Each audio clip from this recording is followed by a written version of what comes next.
Hello everyone. इंस्पायर्डेंस में आप सभी का स्वागत है। हम राकेश यादव सर की मैथमेटिक्स बुक से परसेंटेज के क्वेश्चंस को कर रहे हैं। ये इस सीरीज का पार्ट 4 है। पार्ट 3 तक हम 60 तक के क्वेश्चन को कवर कर चुके हैं। अगर आपने पार्ट 3 तक की वीडियोस नहीं देखी हो तो उनको देख लीजिए, उनका लिंक आपको नीचे डिस्क्रिप्शन बॉक्स में मिल जाएगा। आज पार्ट 4 में हम 61 से लेकर के 80 तक के क्वेश्चन को कवर करेंगे। इस वीडियो की पीडीएफ का लिंक भी आपको नीचे डिस्क्रिप्शन बॉक्स में मिल जाएगा, तो उसको भी डाउनलोड कर लीजिएगा। तो चलिए स्टार्ट करते हैं आज के अपने क्वेश्चंस। Question number 61। एक व्यक्ति का मासिक वेतन 13,500 है और उसका मासिक खर्च 9,000 रुपये है। अगले वर्ष उसका वेतन 14% बढ़ जाता है और उसका खर्च 7% बढ़ जाता है, तो उसकी बचत में प्रतिशत वृद्धि ज्ञात करें।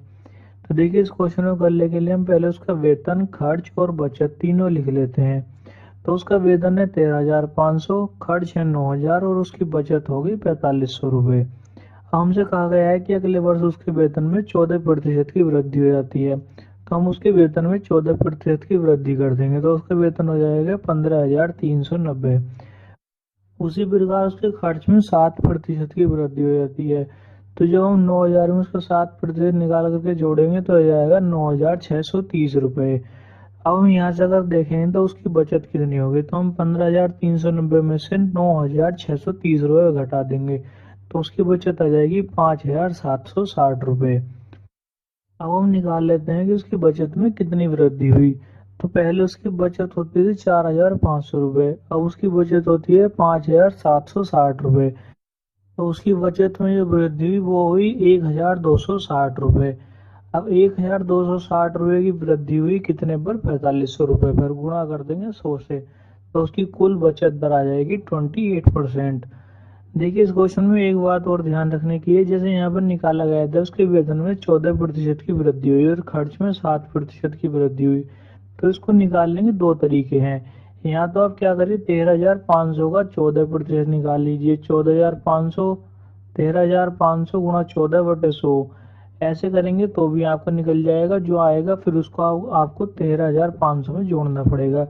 या फिर आप ये करिए कि 13,500 का सीधा 114% निकाल दीजिए, तो 13,500 गुणा 114 डिवाइड बाई 100, तो आपका सीधा 15,390 निकल करके आ जाएगा। ऐसे ही आप इसके खर्च में भी कर सकते हैं। यहाँ पर भी आप दो तरीके से कर सकते हैं। या तो आप 9,000 का 7% निकाल लीजिए, तो 9,000 गुणा 7/100, तो आपका आ जाएगा 630, और फिर उस 630 को फिर आपको 9,000 में जोड़ना पड़ेगा, तो फिर आपका आंसर आ जाएगा 9,630 रुपये। या फिर आप सीधा 9,000 का 107% निकाल दीजिए, तो 9,000 गुणा 160 डिवाइड बाई 100, तो आपका सीधा 9,630 आ जाएगा। तो इस तरीके से आप अपने एग्जाम में अपना काफी टाइम सेव कर सकते हैं। तो यहाँ पर सही है हमारा option number C. Question number 62। जब एक संख्या को 25% घटा दिया जाता है तो वह संख्या 225 हो जाती है। इस संख्या में कितने प्रतिशत की वृद्धि की जाए कि वह 375 हो जाए? तो देखिए, ऐसा क्वेश्चन मैंने आपको पहले कराया था। यहाँ पर एक परसेंटेज दी है 25%। 25% को जब भिन्न के रूप में लिखते हैं तो वो लिखी जाती है 1/4। इस 1/4 में जो 4 होती है वो होती है मूल संख्या, और जो यहाँ पर एक है ऊपर वो वृद्धि होती है, कमी होती है। अगर ये कहा जाता कि किसी संख्या में 25% की वृद्धि हुई, तो वृद्धि होने के बाद संख्या 4 से 5 हो जाती, लेकिन यहाँ पे कहा गया है कि संख्या में कमी हुई है 25% की। तो संख्या, इसका मतलब है कि पहले संख्या 4 थी, एक की उसमें कमी होगी, तो अब संख्या कितनी हो गई? 3। लेकिन हमें क्या संख्या दी हुई है? हमें दी हुई है 225, इसका मतलब 75 गुना है। तो हमारी मूल संख्या को भी हम 4 को कर देंगे 75 से गुणा, तो इसका मतलब हमारी संख्या 300 थी। अब कहा गया है कि संख्या में कितने प्रतिशत की वृद्धि की जाए कि संख्या 375 हो जाए। तो 375 करनी है, 75 मतलब 300 हमारी है, तो हमें 75 की वृद्धि करनी है। 75 की वृद्धि करनी है कितने पर? 300 पर, और उसकी गुणा कर देंगे 100 से, तो यहाँ पर हमारी वृद्धि दर निकल के आ जाएगी 25%। तो यहाँ पर सही है हमारा option number A. Question number 63। दो संख्याओं में से बड़ी संख्या का 40% छोटी संख्या के 60% के बराबर है। यदि संख्याओं का योग 150 हो तो बड़ी संख्या क्या है? तो देखिए पहले तो हमें संख्याएं माननी पड़ेंगी, तो हम संख्याएं मान लेते हैं x और y। यहाँ पर हमें एक को बड़ा मानना है और एक को छोटा, तो हम x को बड़ा मान लेते हैं और y को छोटा। क्वेश्चन में कहा गया है कि बड़ी संख्या का 40% छोटी संख्या के 60% के बराबर है। तो x गुणा 40/100 बराबर y गुणा 60/100। तो हमें यहाँ से x और y का अनुपात मिल जाएगा। अगर x की वैल्यू 3 होगी तो y की कितनी हो जाएगी, 2। और दोनों की मिलाकर कितनी हो जाएगी, x प्लस y हो जाएंगे 5। लेकिन क्वेश्चन में कहा गया है कि दोनों का योग 150 है, तो हम इसको 150 के बराबर रख देंगे। तो 5 150 का 30 गुना है। हमसे पूछा गया है बड़ी संख्या कितनी है, बड़ी संख्या है यहाँ पर x। तो x है यहाँ पर 3, तो 3 को भी कर देंगे 30 से गुणा, तो बड़ी संख्या निकल कर आ जाएगी हमारी 90।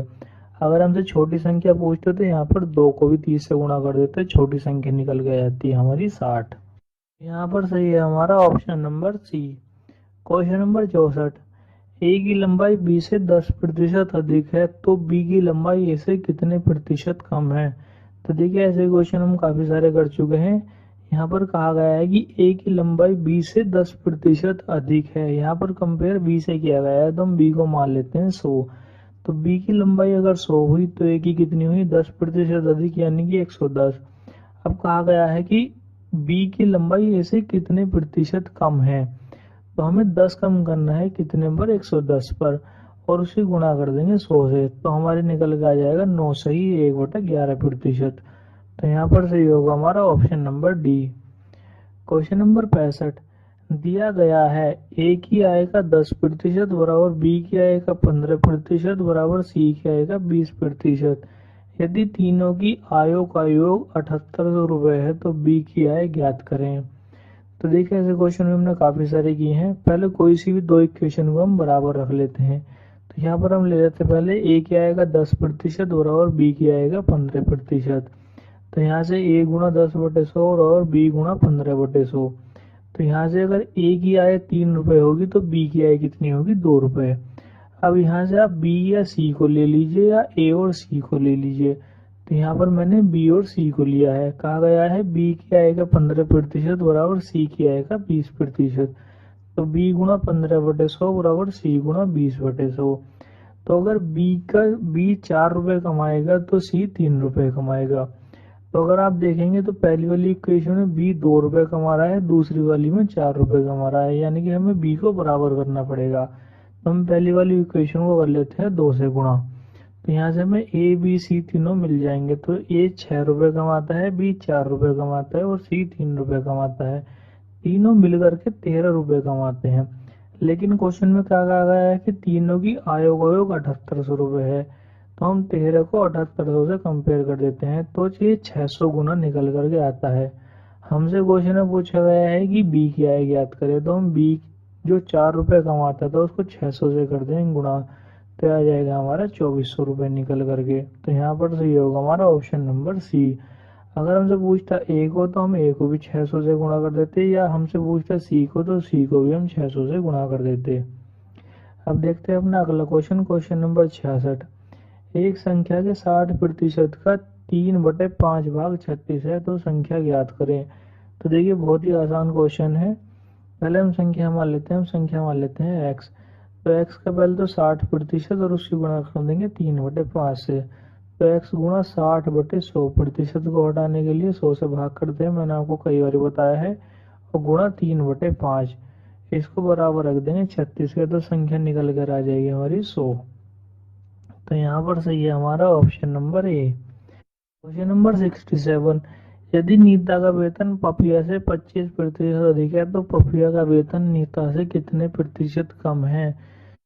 तो देखिए ऐसे क्वेश्चन हम काफी सारे कर चुके हैं। क्वेश्चन नंबर 64 भी ऐसे ही था, वहां पे लंबाई कहा गया था, यहाँ पे वेतन कहा गया है। बात दोनों की एक ही रहेगी, बात वेतन की हो या लंबाई की हो, जो हमारा तरीका है वो सेम ही रहेगा। यहाँ पे कहा गया है यदि नीता का वेतन पपिया से, यानी कंपेयर किया गया है पपिया से, तो हम पपिया की आय मान लेते हैं 100। अगर पपिया का वेतन 100 है तो नीता कितना हो जाएगा, नीता का हो जाएगा 125, क्योंकि नीता का वेतन पपिया से 25% अधिक है। अब क्वेश्चन में कहा गया है कि पपिया का वेतन नीता से कितने प्रतिशत कम है। यहाँ पे कहा गया है नीता से, यानी कंपेयर किया गया है नीता से। तो कितना कम है, 25 कम है, और नीता का कितना है 125। गुणा कर देंगे उसकी 100 से तो आ जाएगा 20%। तो यहाँ पर सही है हमारा option number B. Question number 68, X के पास वाई से दुगना रुपया है और वाई के पास जेड से 50% अधिक रुपया है। यदि तीनों के रुपयों का औसत 110 है तो एक्स के पास कितने रुपए हैं। तो देखिए ऐसे क्वेश्चन ही मैंने आपको पहले कराए थे। अगर किसी क्वेश्चन में 3 या 2 स्टेटमेंट हो तो वहां पर सबसे आखिरी वाले स्टेटमेंट से हम शुरू करते हैं। यहाँ पर परसेंटेज के साथ औसत को भी लाया गया है, तो देखते हैं इस क्वेश्चन को कैसे सॉल्व करेंगे। यहाँ पर दूसरे स्टेटमेंट देखें तो दूसरे स्टेटमेंट में कहा गया है बाई के पास जेड से 50% अधिक रुपया है। तो यानी कि इसके पास अगर जेड के कंपेयर की गई है जेड से, अगर जेड के पास 100 रुपये होंगे तो बाई के पास कितने हो जाएंगे 150, क्योंकि 50% अधिक। तो जेड का 50% निकालेंगे तो 50 रुपये आ जाएगा और ये है अधिक, तो 100 + 50 यानी कि 150। और स्टेटमेंट 1 में कहा गया है कि एक्स के पास वाई से दुगना रुपया है। तो अगर वाई के पास 150 रुपये हैं तो एक्स के पास कितने हो जाएंगे 300 रुपये। अगर इनका रेशियो निकालेंगे तो आ जाएगा 6:3:2। अब आगे कहा गया है कि तीनों के रुपयों का औसत 110 है। औसत का मतलब ये होता है कि पदों का योग बटे पदों की संख्या बराबर होता है औसत के। पदों का योग क्या है यहाँ पर, पदों का योग है यहाँ पर जो तीनों की आय है। तो तीनों की आय को हम मान लेते हैं x + y + z, और पदों की संख्या है 3 लोग हैं तो डिवाइड कर देंगे 3 से। इनका औसत कितना है 110, यानी कि तीनों की जो आय है मिलाकर के वो है 330 रुपये। लेकिन हमारे क्वेश्चन के अकॉर्डिंग क्या आ रही है, हमारे पास अनुपात आ रहा है 6:3:2, यानी कि अगर x 6 रुपये कमाता है तो y 3 रुपये कमाता है और z 2 रुपये कमाता है, और तीनों मिलकर के 11 रुपये कमाते हैं। लेकिन क्वेश्चन के अकॉर्डिंग क्या कह रहा है, क्वेश्चन के अकॉर्डिंग आ रहा है कि ये तीनों मिलकर के 330 रुपये कमाते हैं। तो 11 330 का है 30 गुना। हमसे पूछा गया है एक्स क्या है ज्ञात करें। तो एक्स के पास है 6 रुपये, तो 6 को कर देंगे 30 से गुणा, तो उसके पास आ जाएंगे 180 रुपये। तो यहाँ पर सही है हमारा option number D. Question number 69, Tulsiram का वेतन कश्यप से 20% अधिक है। यदि तुलसीराम 720 रुपये बचत करता है जो उसके वेतन का 4% है, तो कश्यप का वेतन ज्ञात करें। तो देखिए यहाँ पर कहा गया है कि तुलसीराम का वेतन कश्यप से 20% अधिक है, तो यहाँ पर कंपेयर की गई है कश्यप से। तो अगर हम कश्यप का वेतन 100 रुपये मान लेंगे तो तुलसीराम का वेतन हो जाएगा 120 रुपये। फिर आगे क्वेश्चन में कहा गया है कि वो अपने वेतन की 4% बचत करता है। तो अगर हम 120 का 4% निकाल लेंगे तो पॉइंट में आ जाएगा, इसलिए हम यहाँ पर कश्यप का वेतन मान लेते हैं 1000 रुपये। अगर कश्यप का वेतन 1000 रुपये है तो तुलसीराम को कितना हो जाएगा 1200 रुपये, क्योंकि उसके पास 20% अधिक है। अब अगर हम 1200 रुपये का 4% निकाल लेंगे तो आ जाएगा 48 रुपये। लेकिन क्वेश्चन में क्या कहा गया है, क्वेश्चन में कहा गया है कि तुलसीराम 720 रुपये की बचत करता है। हमारे क्वेश्चन के अनुसार वो 48 रुपये की बचत करता है, तो 48 से कंपेयर कर देंगे हम 720 से, तो आ जाएगा 15 गुना। हमसे पूछा गया है कश्यप का वेतन ज्ञात करें, तो कश्यप के वेतन को भी हम 15 से करते हैं गुणा, तो कश्यप का वेतन आ जाएगा यहाँ पर 15,000 रुपये। तो यहाँ पर सही होगा हमारा option number A. Question number 70, दो संख्याएं तीसरी संख्या से क्रमशः 30% तथा 37% कम है, तो दूसरी संख्या पहली संख्या से कितना प्रतिशत कम है। तो देखिए ऐसे क्वेश्चन हम पहले कर चुके हैं, वहां पर यह था कि 20% और 40% अधिक थे, लेकिन यहाँ पर 30% और 37% कम है। इससे तीसरी संख्या से, तो हम यहाँ पर मान लेते हैं तीसरी संख्या।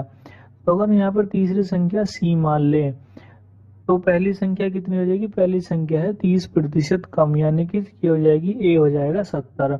दूसरी संख्या है 37% कम, तो बी हो जाएगा 63।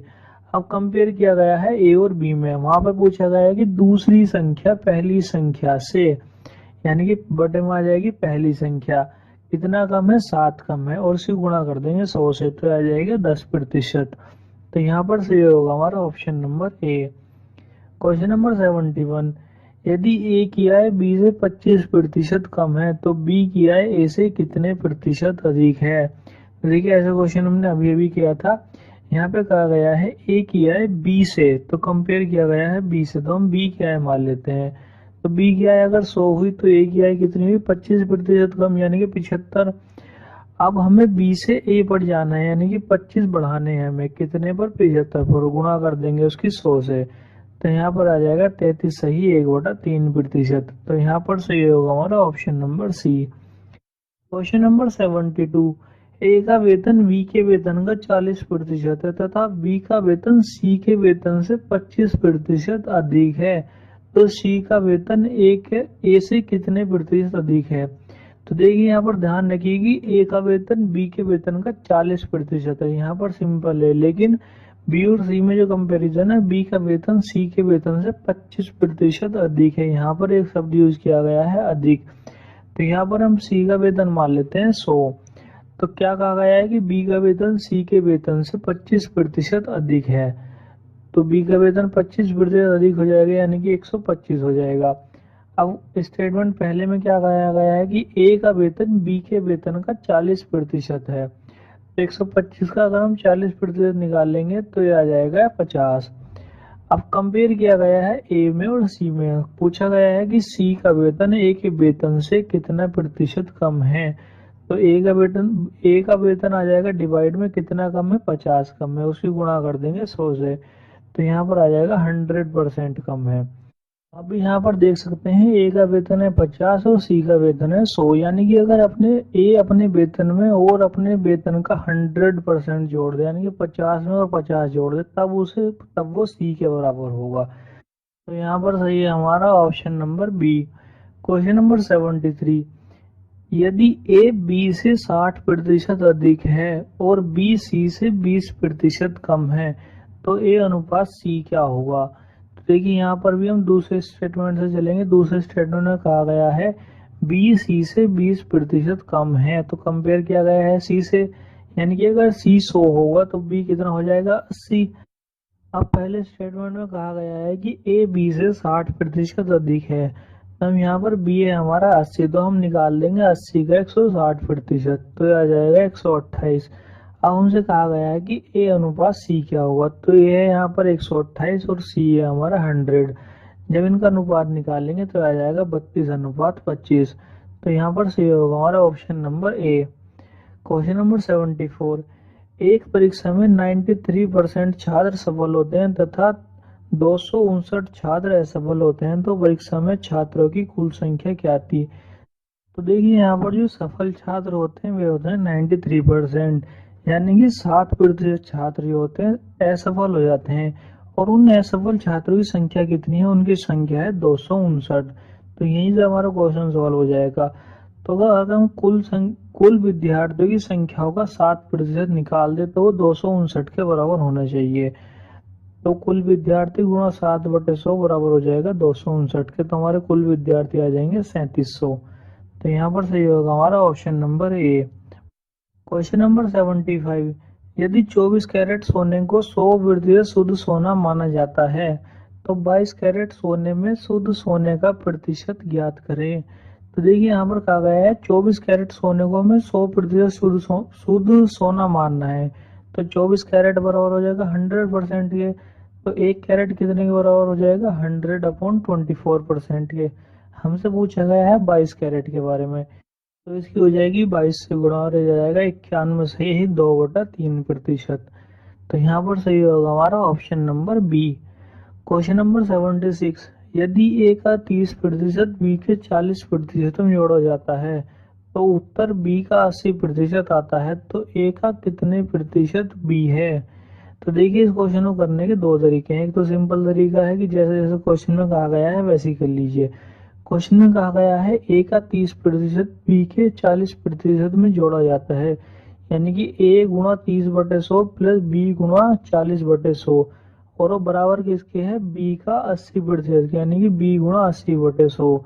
यहाँ से जब हम सॉल्व करेंगे तो ए और बी मिल जाएगा हमको, यानी कि अगर ए 4 होगा तो बी कितना होगा? 3। क्वेश्चन में पूछा गया है कि ए का कितने प्रतिशत बी है, तो बी की वैल्यू आ जाएगी ऊपर, ए की आ जाएगी नीचे और गुणा हो जाएगी 100 से, तो 3/4 गुणा 100 ये आ जाएगा 75%। अब हम देखते हैं इसका दूसरा तरीका। दूसरा तरीका ये है, देखिए क्वेश्चन में कहा गया है ए का 30% बी के 40% में जोड़ा जाता है, तो बी का 80% हो जाता है। इसका मतलब ये है कि ए का 30% बी के 40% के बराबर है, तभी तो बी के 80% के बराबर होगा। तो यहीं से अपना क्वेश्चन हम सॉल्व कर लेंगे। ए के 30% को हम बी के 40% के बराबर रख देंगे। तो यहाँ से भी हमें ए की वैल्यू 4 मिल जाएगी और बी की 3। क्वेश्चन में फिर से वही पूछा गया है कि ए का कितने प्रतिशत बी है, तो बी की वैल्यू आ जाएगी ऊपर और ए की आ जाएगी नीचे। तो आ जाएगा 4/3 × 100। तो यहाँ पर हो जाएगा 75%।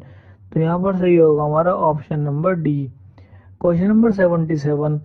पहली तथा दूसरी संख्या तीसरी संख्या से क्रम से 20 तथा 40% कम है, तो दूसरी संख्या पहली संख्या से कितने प्रतिशत कम है। तो देखिए ऐसे क्वेश्चन हम बहुत सारे कर चुके हैं, अब आप इन्हें बहुत ही आसानी से कर लेते होंगे।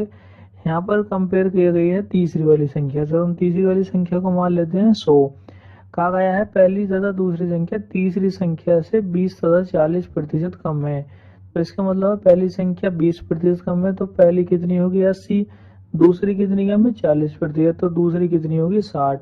क्वेश्चन में पूछा गया है कि दूसरी संख्या पहली संख्या से कितने प्रतिशत कम है, यानी कि दूसरी से कंपेयर की गई है। कितनी कम है 20 कम है, कितने पर 80 पर, और गुणा कर देंगे उसकी 100 से, तो आ जाएगा 25%। तो यहाँ पर सही है हमारा option number D. Question number 78। एक संख्या का 1/3 96 हो तो उस संख्या का 67% क्या होगा। तो देखिए बहुत ही आसान सा क्वेश्चन है, बस इसमें कैलकुलेशन है। तो हम पहले तो संख्या मान लेते हैं, हमने संख्या मान ली एक्स। तो एक्स का 1/3 कितना है 96। तो हमारी संख्या कितनी आ गई 288। हमसे पूछा गया है उस संख्या का 67% क्या होगा। तो हमें 288 का 67% निकालना है, तो आ जाएगा हमारा 192.96। तो यहाँ पर सही है हमारा option number A. Question number 79। यदि ए का x% बी के y% के बराबर हो तो बी का z% कितना होगा। तो देखिए जैसा क्वेश्चन में कहा गया है पहले वैसे ही कर लेते हैं। कहा गया है ए का x% बी के y% के बराबर है, यानी कि a गुणा x/100 बराबर b गुणा y/100। तो यहाँ से हो जाएगा a/b बराबर y गुणा x। अब अगर हम आंसर में देखें तो वहां पर b नहीं है, तो हम b की यहाँ से वैल्यू निकाल लेंगे। तो b की वैल्यू आ जाएगी हमारी ax/y। अब आगे क्वेश्चन में पूछा गया है कि b का z% कितना होगा। तो लिख देंगे इसको b गुणा z/100। यहाँ से हम b की वैल्यू रख देंगे, तो b की वैल्यू है ax/y। तो ax/y गुणा z/100। अगर आप यहाँ पर ऑप्शन देखें तो ऑप्शन में आपको ए अलग नजर आएगा, तो हम भी क्या करेंगे यहाँ से ए को अलग कर लेंगे। तो ये हो जाएगा हमारा xz/y गुणा 100 गुणा ए। अब मैंने आपको बताया था कि अगर परसेंटेज का चिन्ह हटाना हो तो क्या करते हैं हम 100 से कर देते हैं भाग। अब अगर हमें परसेंटेज का चिन्ह वापस लगाना हो तो क्या करेंगे हम नीचे से 100 को देंगे हटा, और गुणा की जगह हम क्या लिखते हैं हिंदी में लिखते हैं का और इंग्लिश में लिखते हैं ऑफ। तो हो जाएगा xz/y% ऑफ ए। तो यहाँ पर सही होगा हमारा ऑप्शन नंबर बी। वहां पर लिखा गया है zx/y, zx और xz की जगह बदल गई है बस। Question number 80। 1 घंटे का y% 1 मिनट 12 सेकेंड है, तो y किसके बराबर है। तो देखिए इस क्वेश्चन को करने के 3 तरीके हैं। या तो आप पूरे क्वेश्चन को घंटे में चेंज कर लीजिए, या पूरे क्वेश्चन को मिनट में चेंज कर लीजिए, या पूरे क्वेश्चन को सेकंड में चेंज कर लीजिए। मैंने क्या किया, मैंने इस पूरे क्वेश्चन को सेकंड में चेंज कर लिया। आपका जैसा मन हो आप इसको वैसे ट्राई कर सकते हैं, ये क्वेश्चन सॉल्व हो जाएगा। तो आपको पता होगा कि 1 घंटे में 3600 सेकंड होते हैं और 1 मिनट में 60 सेकंड होते हैं। तो 1 मिनट में 60 सेकंड और 12 सेकंड है अलग, यानी कुल 72 सेकंड है। तो हम क्या करेंगे 1 घंटे का y% यानी कि 3600 सेकंड का y% y गुणा y/100 बराबर लिख देंगे इसको 72 के। तो यहाँ से y निकल कर आ जाएगा 2। तो यहाँ पर सही होगा हमारा ऑप्शन नंबर ए। तो आज की वीडियो के लिए बस इतना ही। अगर वीडियो पसंद आई तो लाइक कीजिए, नहीं पसंद आई तो डिसलाइक कीजिए, और डिसलाइक क्योंकि नीचे कमेंट सेक्शन में जरूर बता दीजिएगा। और इस लेक्चर की PDF का लिंक आपको नीचे डिस्क्रिप्शन में मिल जाएगा, उसको डाउनलोड कर लीजिएगा। जय हिंद, जय भारत।